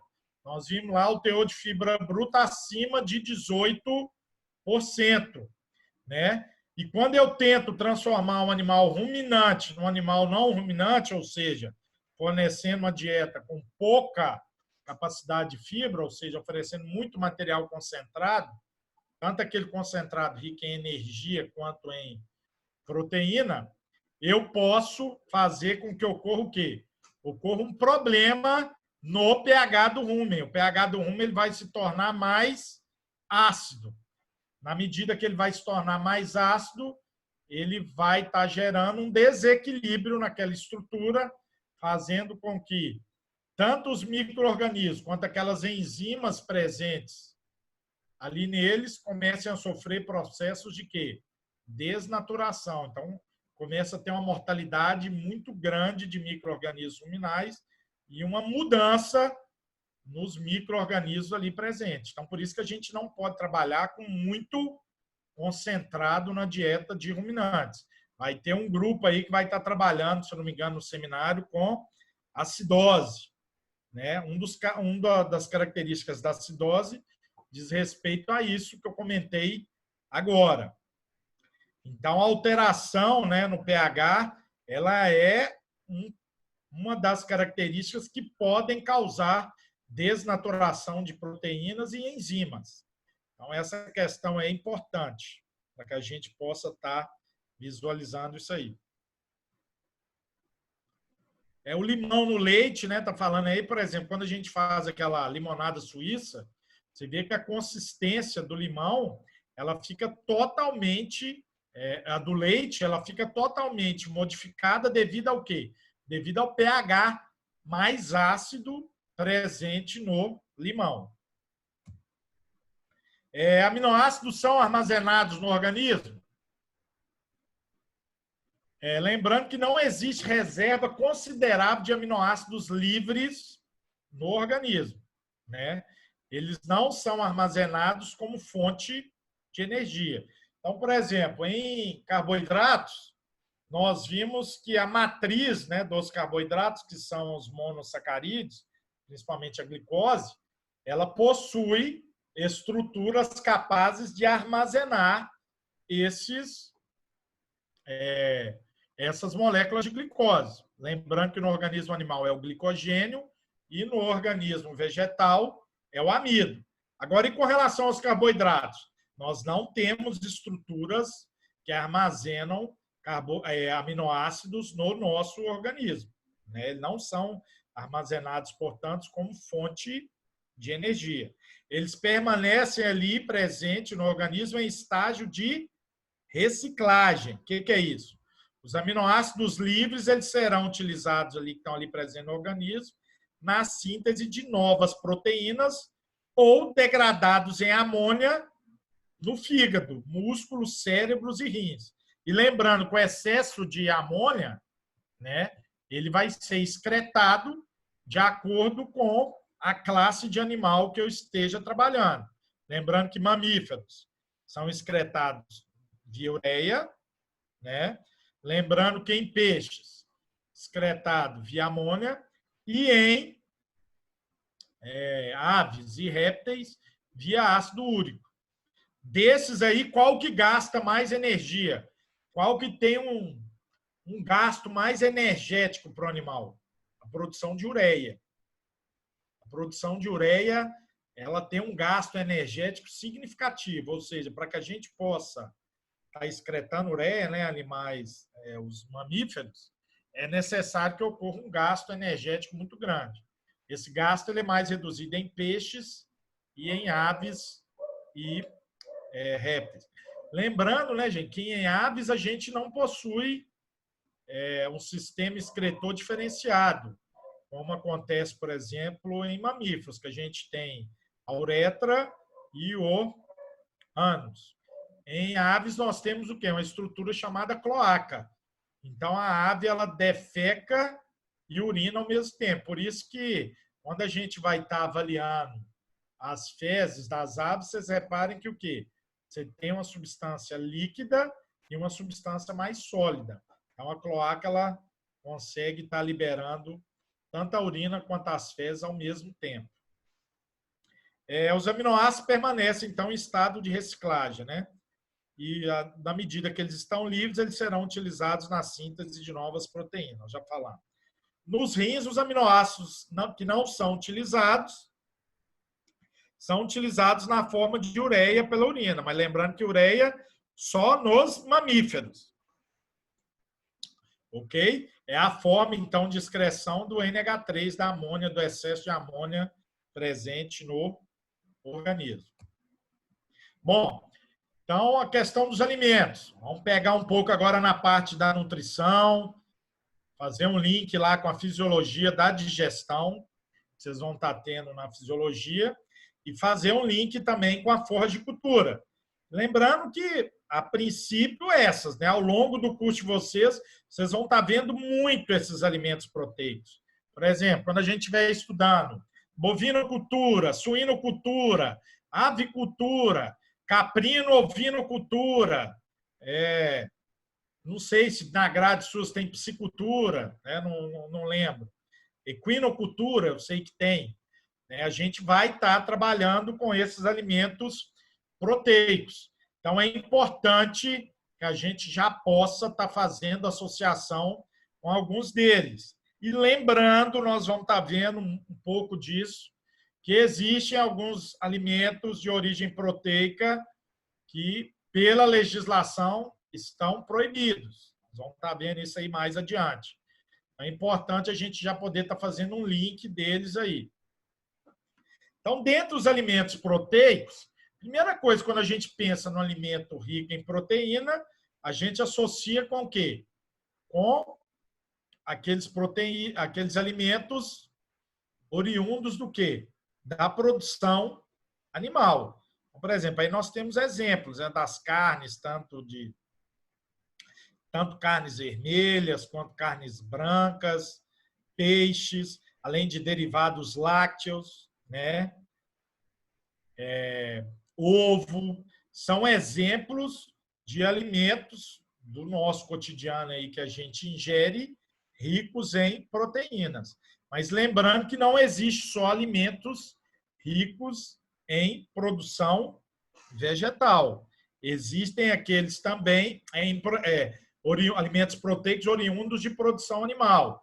Existem aqueles também ricos em proteína de origem vegetal. Então, lembrando que o conteúdo de proteína nos alimentos ele é muito variado, né? Nós temos tanto fontes de origem animal, nós já demos exemplo, tem carne branca, carne vermelha, peixes, derivados lácteos, ovos. E, dentre os vegetais, nós temos as leguminosas. O que são as leguminosas? Nós vamos ver muito leguminosa em nutrição animal e forragicultura. As leguminosas são aquelas plantas que são capazes de fixar nitrogênio da atmosfera. O que é isso? Elas conseguem retirar o nitrogênio gasoso que está presente na atmosfera e trazer ele para a sua estrutura. Como é que elas conseguem isso? Elas possuem uma associação de plantas com micro-organismos presentes nas raízes. Então, eles são, por exemplo, colônias de bactérias que vão formar estruturas, né? A gente, por exemplo, pega uma planta de soja, levanta ela, você vai ver que na raiz dela é cheio de bolinhas. Aquelas bolinhas ali são colônias de bactérias do tipo Rhizóbio. Essas bactérias, elas são capazes de quê? De retirar nitrogênio gasoso da atmosfera e trazer para o solo, para que a planta possa absorver. Se a planta vai ter muito nitrogênio, quer dizer que o quê? Que ela é muito rica em proteína. Proteína do ponto de vista vegetal. Então, as leguminosas, exemplos de leguminosas, soja, feijão, amendoim, lentilhas, né? Do ponto de vista aí da forragicultura, o que a gente tem dentro da forragicultura? Feijão de porco, leucena, né? Centrosema, trevo, que é muito utilizado lá no sul do Brasil, alfafa, são exemplos aí de leguminosas, são alimentos muito ricos em proteína. Então, são ótimas fontes de proteína. Então, por exemplo, aqui nós temos tanto uma farinha de carne, que é um produto de origem animal, quanto exemplos de leguminosas. Então, o que caracteriza os alimentos proteicos? São alimentos que apresentam acima de 20% de proteína bruta. Por que o nome é proteína bruta? Que geralmente essa proteína bruta ela mede o teor de nitrogênio presente no alimento. E pode ser que alguns compostos ali presentes eles sejam ricos em nitrogênio, mas não são proteínas verdadeiras. Lembrando que o que caracteriza uma proteína verdadeira? A presença de aminoácidos, né? Que vão estar formando aquelas ligações. através de ligações peptídicas, formando polipeptídeos, moléculas mais complexas com aminoácidos. Então, pode ser que tenha algumas substâncias ali ricas em nitrogênio que não são proteínas verdadeiras. Vocês lembram que uma molécula que caracteriza, né, um aminoácido? A presença de um grupamento amino. Então, toda proteína tem nitrogênio? Sim. Agora, todo composto que tem nitrogênio é uma proteína? Não. Então, a proteína bruta ela estima, né, a proteína existente tanto no alimento de origem animal quanto no alimento de origem vegetal. Isso é importante, hein, pessoal? Então, todo aminoácido ele tem nitrogênio na sua estrutura, mas nem todo composto rico em nitrogênio é uma proteína, ok? Dentro dessa categoria de alimento, nós temos o farelo de oleaginosas, né? Exemplo, farelo de leguminosas, exemplo, farelo de soja, subprodutos do milho, a protenose do milho, depois nós vamos estar vendo, é um produto muito rico em proteína. Resíduo de cervejaria, nós já comentamos sobre resíduo de cervejaria, né? Muito presente aonde? Em empresas, né? Fábricas produtoras de cerveja, principalmente da Ambev. Por exemplo, na minha região, lá em Minas, próximo onde eu tenho um sítio, em Sete Lagoas, tem uma fábrica da Ambev. Então, era comum lá na fazenda, quando eu trabalhava de gado leiteiro, a gente obter resíduo de cervejaria com um preço bem acessível. Por quê? Porque tinha um local próximo para que a gente pudesse estar comprando esse produto. Vocês lembram por que eu sempre falo com vocês dessa questão dos tipos, né? Eu dou várias opções de alimentos. Porque a questão da escolha do alimento é muito importante. Por quê?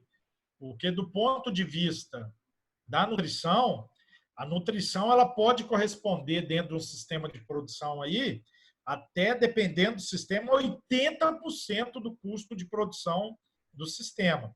Então, se eu consigo estar obtendo alimentos mais acessíveis e de um melhor valor nutritivo, eu consigo estar o quê?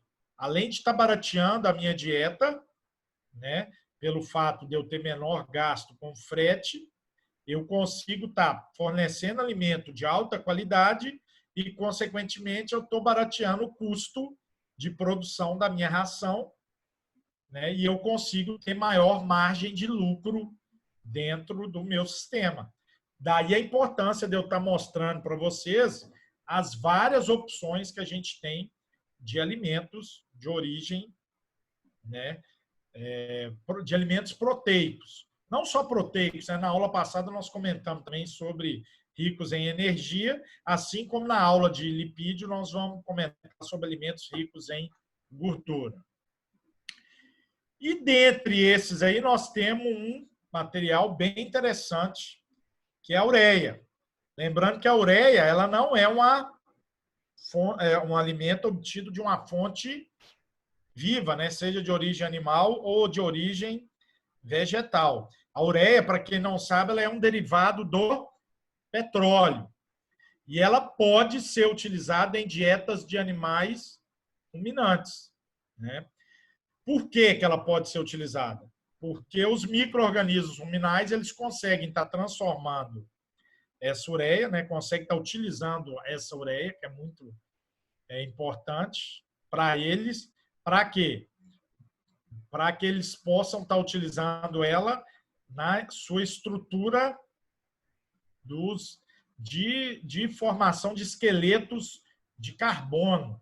Né? Além do carbono, para que os micro-organismos possam ter aquela sua estrutura principal, eles precisam de nitrogênio ali presente. Então, eles retiram o nitrogênio presente nessa ureia para que possa utilizar no seu metabolismo. E, consequentemente, através de uma fonte de proteína não verdadeira, porque a ureia ela não é uma proteína verdadeira, né? Ela não tem nada de aminoácido dentro da estrutura dela, ela só é rica em nitrogênio. Eu consigo estar produzindo proteína biológica, ou seja, proteína pura, proteína bruta. Como? Através da proteína microbiana. O que é isso? Os micro-organismos que vão ali entrando em estágio de senescência, né, vão morrendo no rumen, eles vão passar pelo trato digestivo e vão ser absorvidos como fonte de proteínas no intestino delgado. Então, olha que estratégia fantástica dos ruminantes, através da associação com micro-organismos ruminais. Através de uma fonte de proteína não verdadeira, que é a ureia, eu consigo estar transformando em proteína verdadeira, através da proteína microbiana. Né?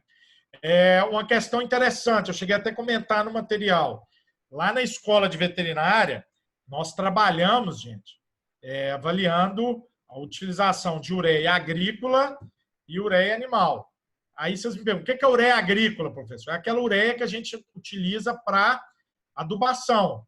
E a ureia animal, o nome já diz, é aquela utilizada para alimentação ruminal.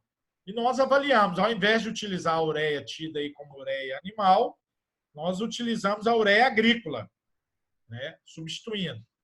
Teve diferença no desempenho? Nenhum desempenho. Aí vocês me perguntam, mas por que você fez isso? Né? Por que vocês trabalharam com isso lá? Pelo simples fato de que o quê? A ureia agrícola ela é comercializada mais barata do que a ureia animal. Vocês lembram que eu falei que a nutrição ela tem um custo de produção muito alto dentro do sistema?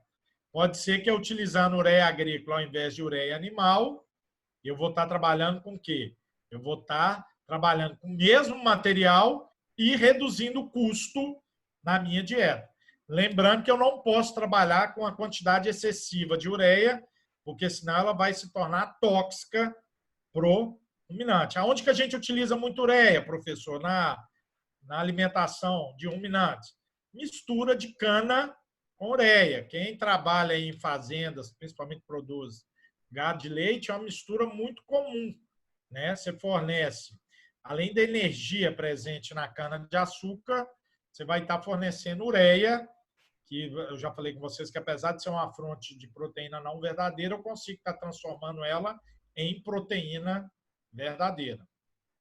Né? Através da proteína microbiana, né? Aqueles micro-organismos que vão morrendo a nível do rumo. Ok, gente? Exemplos de fontes aí também. Caroço de algodão, né?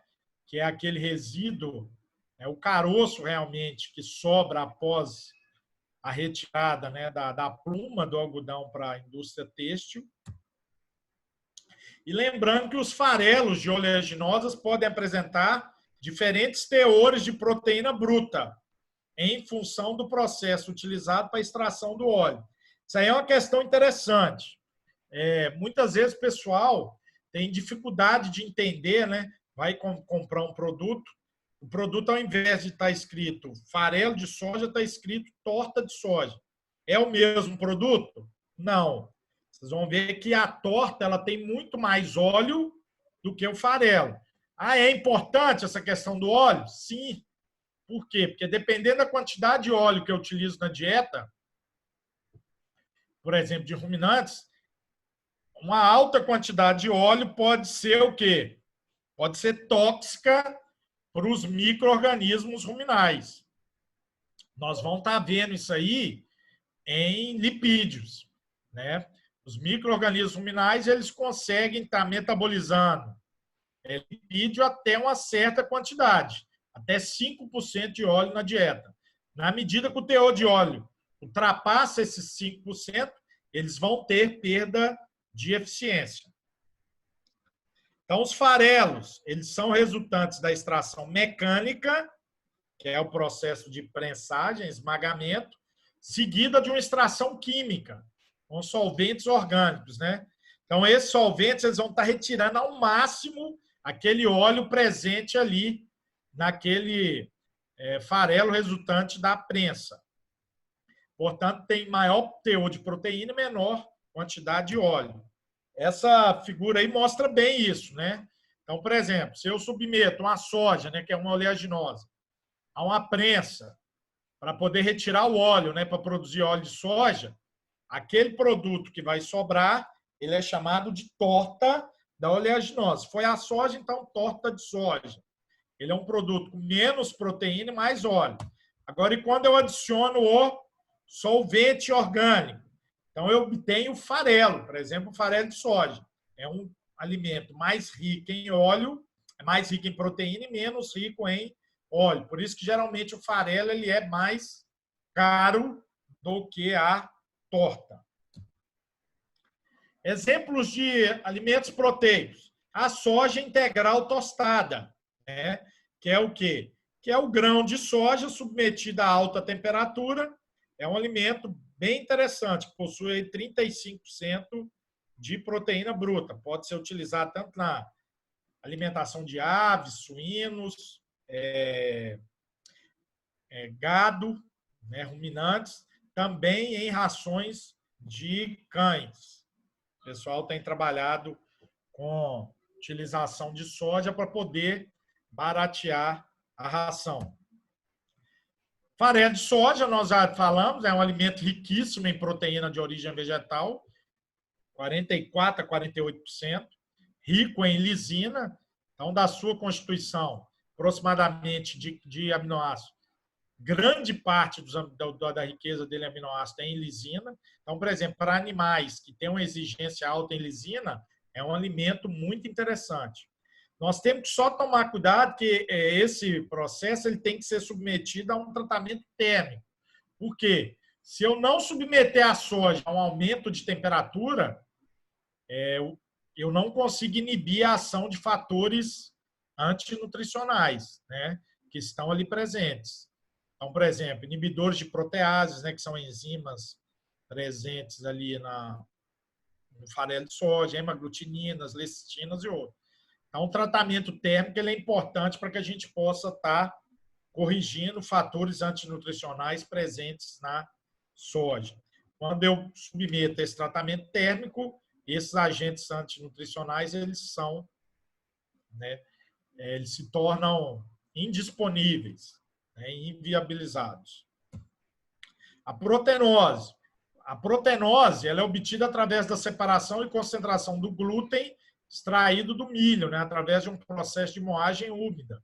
Eu vou estar moendo o material com utilização de água. Onde que a gente acha muito esse produto? Região centro-oeste do Brasil, que é o maior produtor de grãos, né, tanto de milho quanto de soja.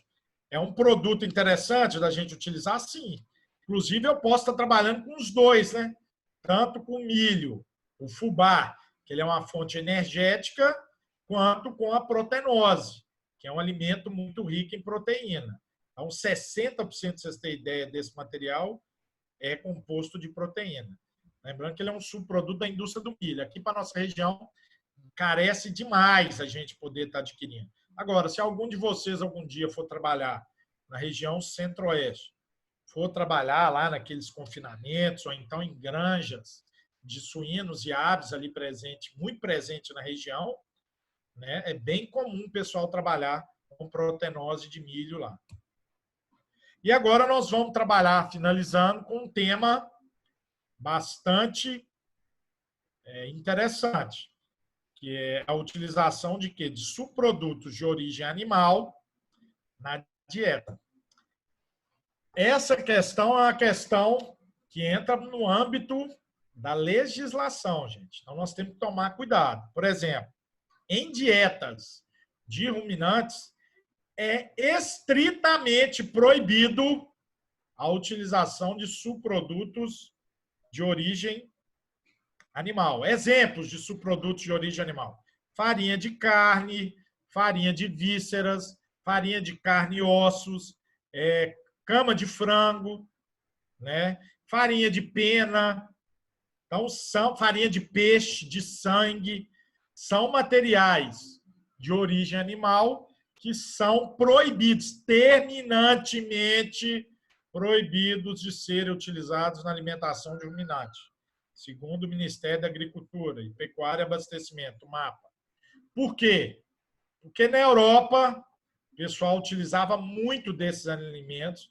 Por que utilizava muito? Porque são alimentos de altíssima qualidade.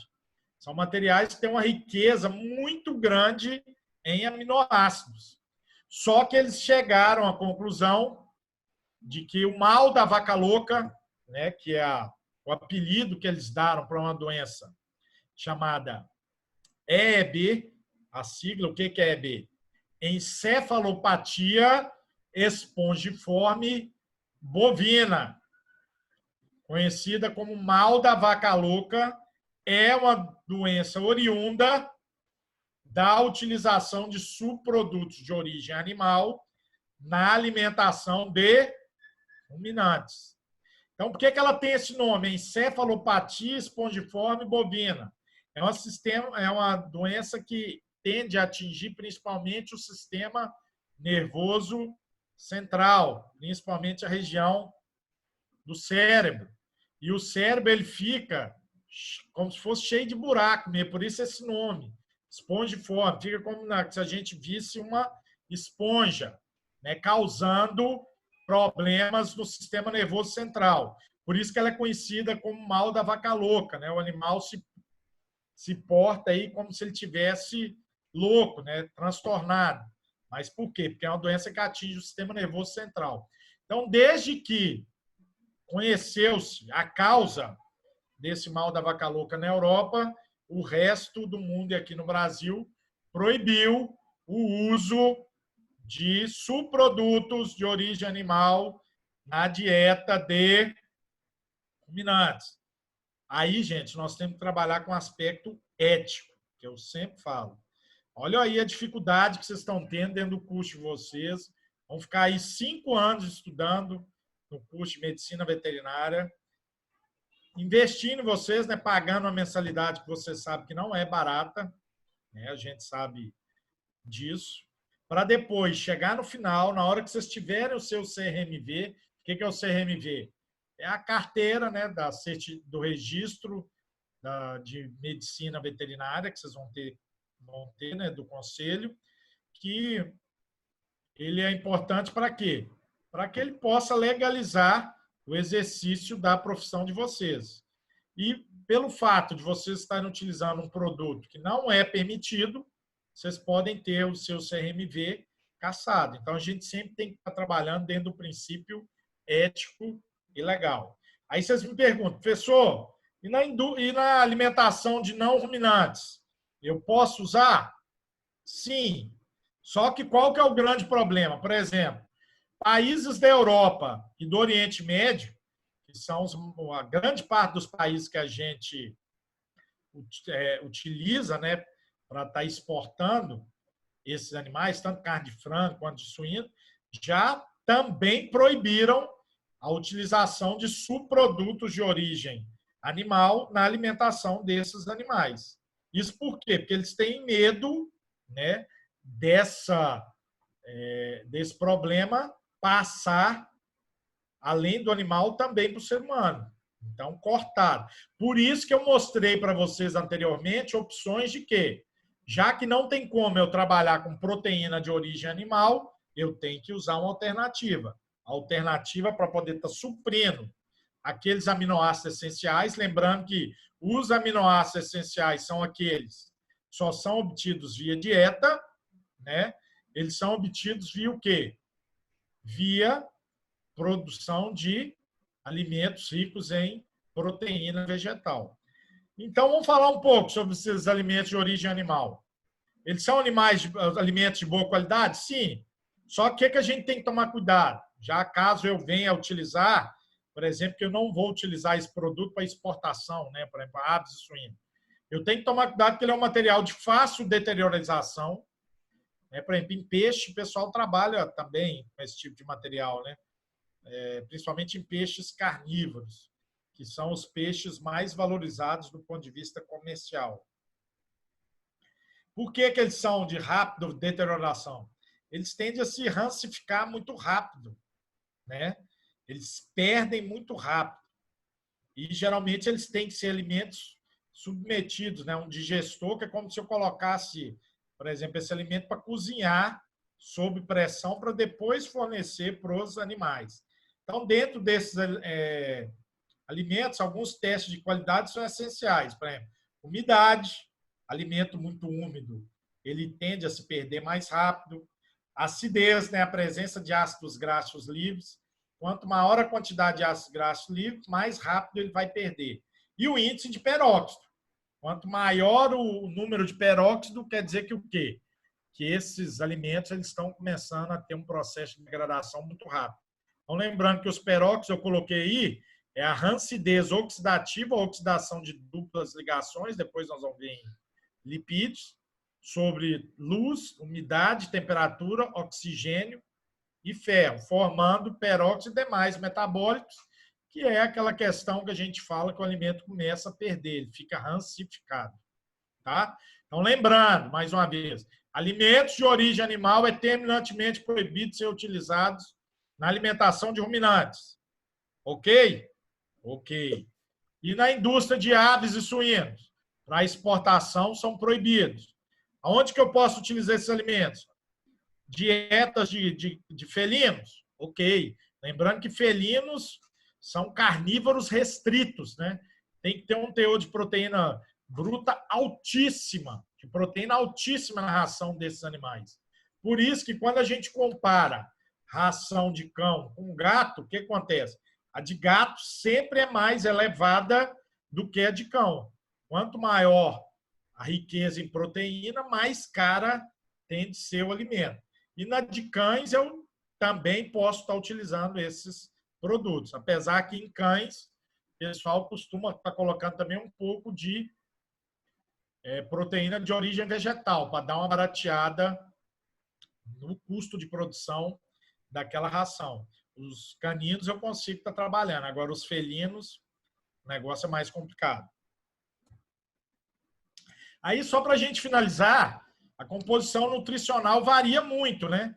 Você vê que, por exemplo, nós temos aí 4 opções: farinha de vísceras, farinha de pena, farinha de peixe, farinha de sangue. Você vê que o valor de proteína bruta aumenta muito. Ó, farinha de pena, 83,9. Farinha de sangue, 82,8. Agora, e a digestibilidade, a energia desse alimento? Você vê que a farinha de pena, apesar dela ter muita proteína, a energia dela é menor. Né? A farinha de sangue também. Olha a farinha de vísceras. Ela tem uma quantidade de proteína bruta menor, mas ela tem mais energia. E nós temos que tomar cuidado também com o cálcio, né? Esses alimentos são alimentos muito ricos em cálcio. Então, aquela relação cálcio e fósforo, que é importante para que a gente possa ter a nível de organismo animal, né? Que alguns animais aceitam 2:1, alguns até 3:1, ela tem que ser mantida, senão nós podemos ter problemas de algumas doenças. Um exemplo é a paraqueratose. A paraqueratose, geralmente, ela é formada em dietas com excesso de cálcio na sua constituição. Daí a importância da gente poder estar trabalhando, gente, com a questão do balanceamento de dietas. Vocês vão estar trabalhando muito tanto em nutrição animal, quanto nas produções animais aí mais para frente. Ok? Então era isso. Vou abrir agora o espaço para as perguntas. E aí, quem quiser perguntar, estamos aí disponíveis. Tanto com relação à aula, quanto com relação ao estudo dirigido. E depois vocês me falam o que vocês têm achado, dá um retorno da aula, você acha que está dando para acompanhar tranquilo, aquele negócio que eu sempre falo, né? Igual a aula com todos nós presentes, não é a mesma coisa. Mas quem não caça com cão, caça com gato. Então, nós temos que dar os nossos pulos aí para que o conhecimento, o ensino de vocês possa estar progredindo nesse momento de crise. Então, estamos abertos aí as perguntas. Deixa eu clicar no chat aqui. Pessoal, só tem uma que perguntaram aqui sobre o seminário, como que ele vai ser? Se a gente vai só entregar, porque não... Ó, a questão do seminário, vocês lembram que eu nem coloquei lá ainda a data de entrega. Por quê? porque eu vou esperar um pouco para a gente ver como é que essa situação vai ficar, mas a princípio a gente tinha definido em parte escrita e parte de apresentação. Vocês lembram que eu coloquei, se eu não me engano, eu acho que ia ficar 1,5 ponto, né, para a parte escrita e 3 pontos, é isso? Para a apresentação. Só que o que vai acontecer? Eu não sei se nós vamos ter tempo para poder apresentar. Então, assim, foquem na questão da parte escrita, né? Eu vou estar passando um período aí para vocês poderem me entregar. Eu vou ver se eu coloco vocês me entregar essa parte escrita. Dou um prazo maior, né? Ou lá para junho, por aí.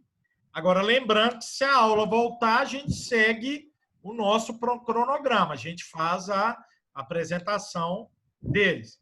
Vai ser uma pena se a gente não poder apresentar, né? Por quê? Porque os seminários, creio eu, que é muito importante para que a gente possa fazer discussões em sala de aula. E lembrando que, na medida que os grupos vão apresentando, vocês vão adquirindo conhecimento sobre os temas dos seminários. Agora, se tiver só a entrega da parte escrita, eu vou estar disponibilizando eles no sistema para que vocês possam estar pegando, recolhendo eles e possam ter uma fonte aí de bibliografia para que vocês possam estar lendo sobre aquelas doenças metabólicas ali presentes. Mas, a princípio, está mantido da forma que foi falado, uma parte escrita e uma parte de apresentação. Vamos só ver se vai ter essa apresentação ou não, né, em função desse problema que a gente está passando. Então, está mantida a entrega das apresentações, eu vou estar passando, a entrega da parte escrita eu vou estar passando para vocês, e aí vocês vão estar me entregando via sistema, né? Eu vou ver se eu dou um período maior, eu sei que vocês devem estar com muita coisa para fazer, né? Essa questão de aula à distância. Geralmente os professores mandam muito exercício e eu vou estar fazendo desse jeito. A questão da prova, eu sei que vocês não perguntaram aí. Gente, é mesmo, né? Eu estou vendo aqui o Christian falando, só para lembrar do horário, para dar um intervalo. Então, na próxima vez, nós vamos dar um intervalo, que é ruim para vocês e para mim. Eu estou igual uma máquina aqui falando aqui. Então, toda aula eu vou dar um intervalo aí de uns 10 minutos, para vocês poderem tomar água e dar uma descansada. É porque tem a aula a gente resolveu seguir o cronograma da faculdade, né? Aí resolveu seguir o horário do normal, o horário que a gente vai... Morou, né? Agora que eu estou vendo. Isso. Aí, o que vocês acham melhor? A gente começar às 6h40 ou 7 horas? Acho que pode começar Acho melhor começar no horário da aula mesmo, né? Isso, que senão perde 20 minutos. Vocês não ficar prejudicados. Tem uma pergunta aqui. Isso, da Paula. Na nutrição e alimentação do animal ruminante, por serem herbívoros, é de origem vegetal? A princípio, eu poderia trabalhar anteriormente com produção de proteína de origem animal também. Mas teve aquele problema do mal da vaca louca, então é terminantemente proibido. Então, o tecido é formado a partir dos aminoácidos vegetais e depois o tecido desse animal chega até a mesa do consumidor. Então, os vegetais seria a fonte primária de proteína e o tecido secundário? Essa pergunta é interessante. A gente sabe que os vegetais, eles não têm a mesma riqueza em aminoácidos do que produtos de origem animal, mas eles são ricos em aminoácidos, né? Em muitos deles. Então, por exemplo, um farelo de soja, se a gente for olhar a Constituição, ele tem muita lisina, tem muita metionina. Os aminoácidos, gente, em si, eles não diferenciam. Por exemplo, a lisina presente na proteína vegetal é a mesma lisina presente na proteína animal, né? Agora, o que diferencia é a quantidade de lisina ou a riqueza ou diversidade de aminoácidos presentes, por exemplo, num subproduto de origem animal do que num subproduto de origem vegetal. Então, o aminoácido em si ele é o mesmo. A fonte da onde ele vai ser extraído é que vai diferenciar. Então, na medida que a gente vai estar consumindo, a gente vai estar consumindo o quê? O aminoácido que está ali presente, né, na carne. E lembrando que esse aminoácido ele é o mesmo. Só que ele, no caso, vai ser oriundo de quê? De uma proteína vegetal, né? Por isso que o pessoal volta e meia tenta utilizar a proteína de origem animal, burlar a lei por causa disso, porque são alimentos mais completos, né? Hoje em dia nós já temos uma vantagem, né? A gente já consegue ter aminoácidos sintéticos desenvolvidos em laboratório. Então, por exemplo, já existe, por exemplo, lisina e metionina que são produzidos. Anteriormente, não. Hoje em dia já facilita. E aí, por exemplo, aqueles animais mais exigentes em lisina e metionina, a gente pode estar complementando. Mas não vai variar muito se eu trabalhar com proteína de origem vegetal e animal, não. O aminoácido, lembra, ele é o mesmo, né? Só que ele vai ser obtido de uma fonte vegetal, no caso, ao invés de uma fonte animal. Deu para responder? Mais alguma dúvida, gente? Acho que é só isso. Lembrando que vocês podem estar fazendo igual os alunos estão fazendo comigo. Mandam questões. E aí, geralmente, quando eu respondo, eu estou colocando no grupo também. Pode ser que a dúvida de um é a dúvida do outro. Com relação aos estudos dirigidos, está tudo tranquilo, né? Lembrando que nessa semana eu vou estar mandando de proteína para vocês. E vou estar mandando a prova também. Até dia 1º eu vou postar a prova. Ok? Beleza.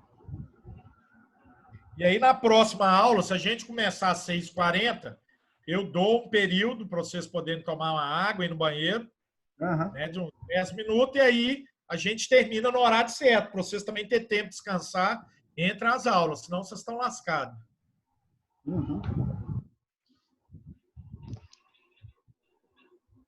Beleza, então, professor. Então, com relação às dúvidas, gente, vocês me mandam. E aquele negócio que eu falei também, se quiser marcar uma aula extra, por exemplo, acho que na quarta-feira, vocês me falaram que é um horário livre aí. Se quiser montar uma aula só para pergunta, nós podemos juntar aí. Só vocês mandaram, estou por conta suas aí, como diz o outro. Não tem lugar nenhum para ir mesmo. Beleza. Tá bom? Beleza. Então, mais agradecer a vocês aí. Precisando de qualquer coisa, nós estamos aqui. Beleza. Tranquilo? Mais alguma dúvida? Pode encerrar? Então, beleza. Abração para vocês. Tudo de bom. Se cuidem. E um abraço e fiquem com Deus. Beleza. Valeu.